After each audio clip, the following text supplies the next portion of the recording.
welcome to another Artist Within. I'm Casey Bell, your host, and today's guests are Jennifer and Roman.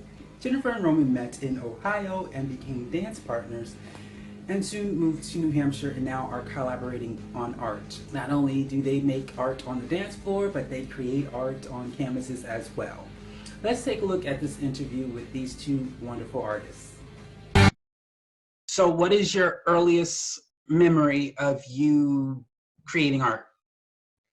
Together Separately. Separately. The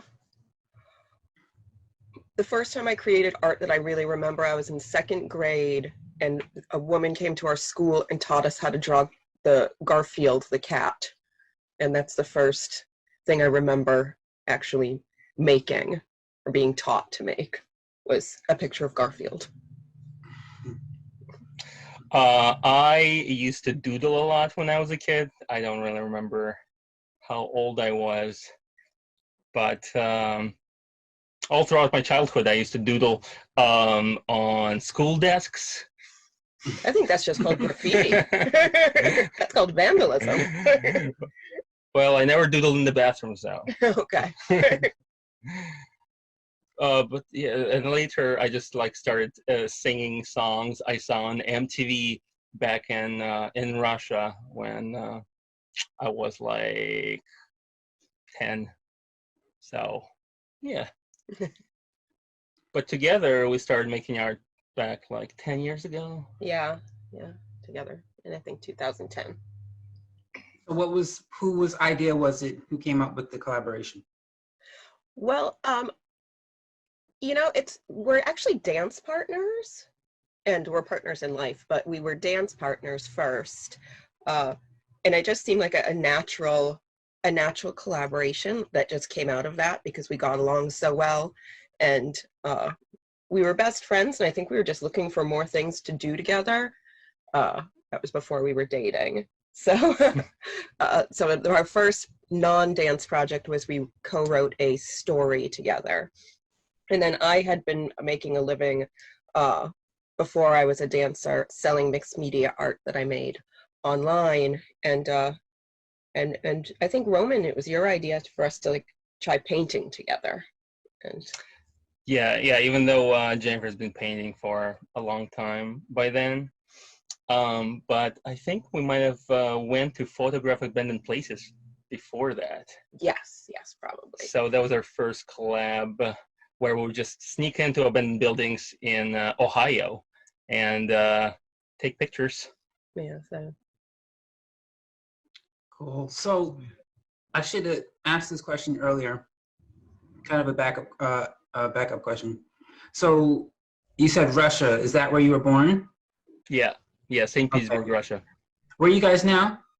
We're in New Hampshire. New Hampshire. So. Cool. It's pretty much like Russia. And where were you, and Jennifer, where were you born?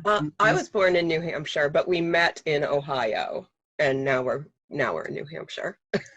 Wow. So here in America, no matter what type of field you're in, they don't like when you cross over, so to speak. So if you're in the art world and you do portraits, they want you to stay in portraits. If you do, abstract, they want you to stay in abstract. But I remember when I started creating my art, I kind of knew about that, but I always say I don't discriminate my artwork, my gift.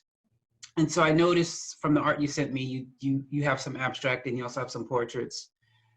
Were you aware of that whole, I call it a stupid rule? And if you were, what caused you to say, I don't have to follow this because there really is no law that says I have to? Well, like I said, before I was dancing, I was making my living selling those portrait pieces that you saw, which were mixed media, altered vintage photos. And I did very well with those, and that was what I was known for. But eventually, after years and years of kind of just, I hate to say, pumping out the same work, it wasn't exciting for me at all anymore. So I kept trying to do different things, illustrations, more abstract work, and it wouldn't sell. And because it was my job, I really needed the artwork to sell. So I kept going back to the portraits. And I think what helped was having it not be my job. So I didn't rely on making art for money anymore. And Roman was a great inspiration. And so we just started working on things that to us reminded us of the abandoned buildings that we would go and photograph together. And that's what I really, really love. Like, I'm passionate about making art like that, but it was good that we didn't have to rely on it for our jobs. It allowed us to take risks and do things that I think most people would go, oh, I don't like that. Or like, that's just weird. Yeah, and I never thought about art rules or anything like that. But I never painted until I met Jennifer. Maybe like once, and it was like abstract and terrible. But thanks to Jennifer, she brought out the more artistic skills in me. Oh. Well, when you see those art galleries or auctions of art pieces that were found 100 to 300 years ago, and they're abstract and they look weird, because of the age of it, they go for thousands, sometimes millions of dollars. So it's not always, as they always say, beauty is in the eye of the beholder. I believe art is in the eye of the beholder as well, because what one person thinks is weird, someone else thinks it's amazing, and they'll spend $1 million on it. Right. I mean, like, so we just, the love of abandoned buildings was just something that we both kind of stumbled into and realized about each other. And I think they're beautiful, like an empty old building with peeling wallpaper, the way the light shines through the windows.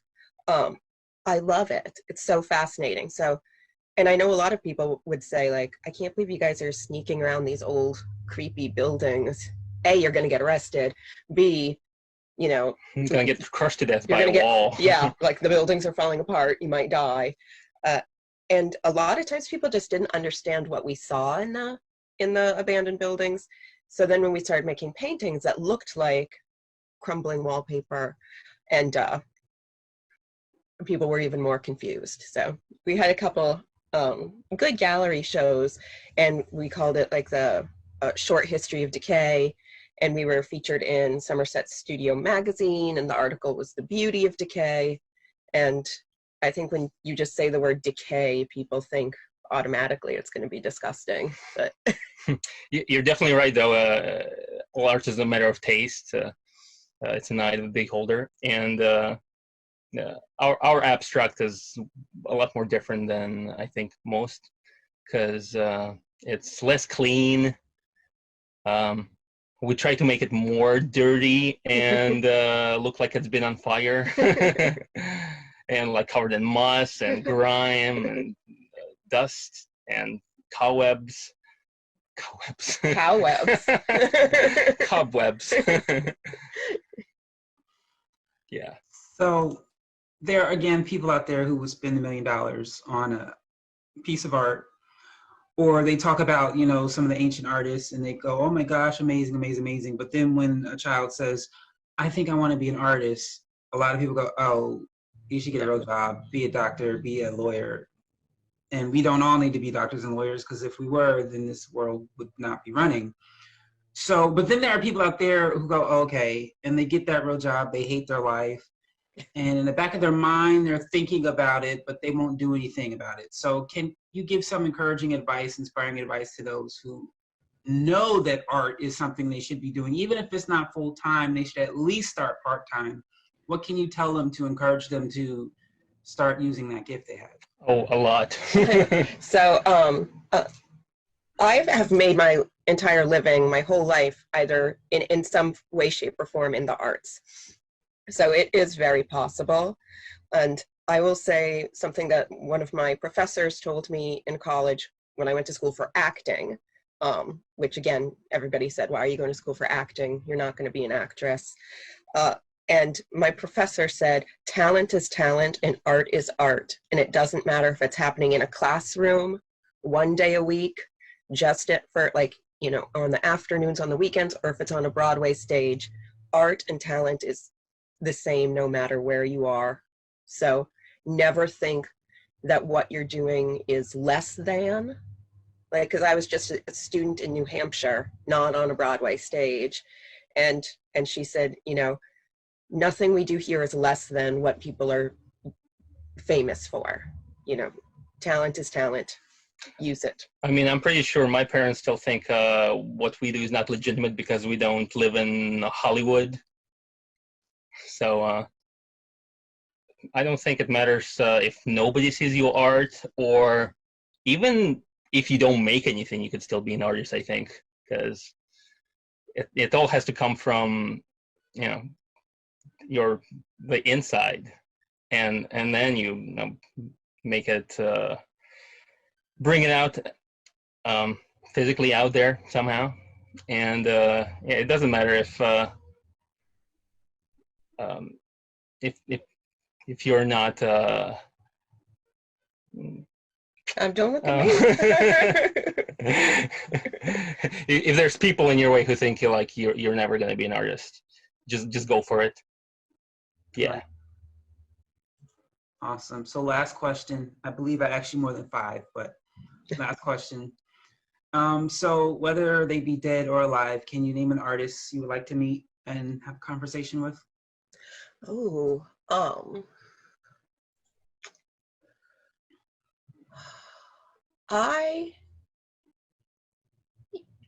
I'm gonna go with, oh, this is such a tough one.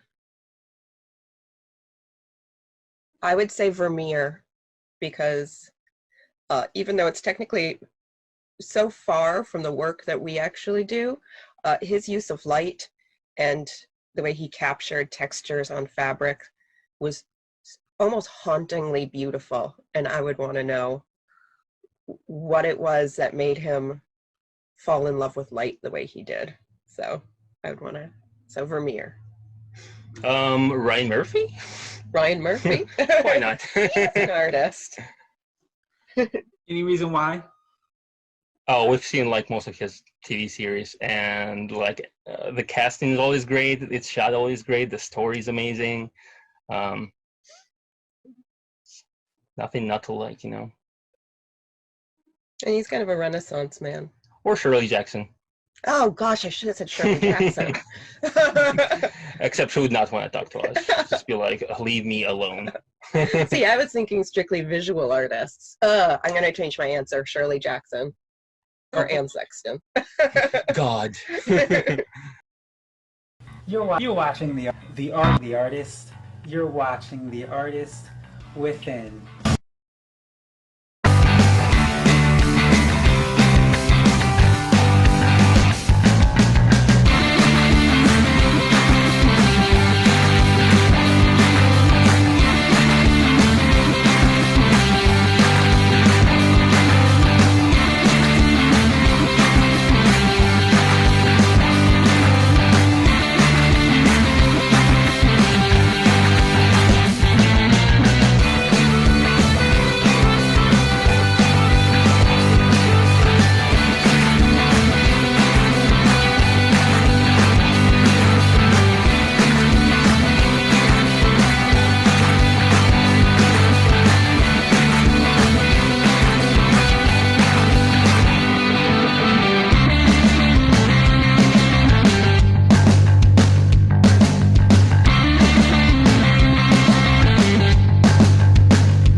Thank you for watching The Artist Within. If you'd like to be a guest, please contact us at storec.com@gmail.com and let us know.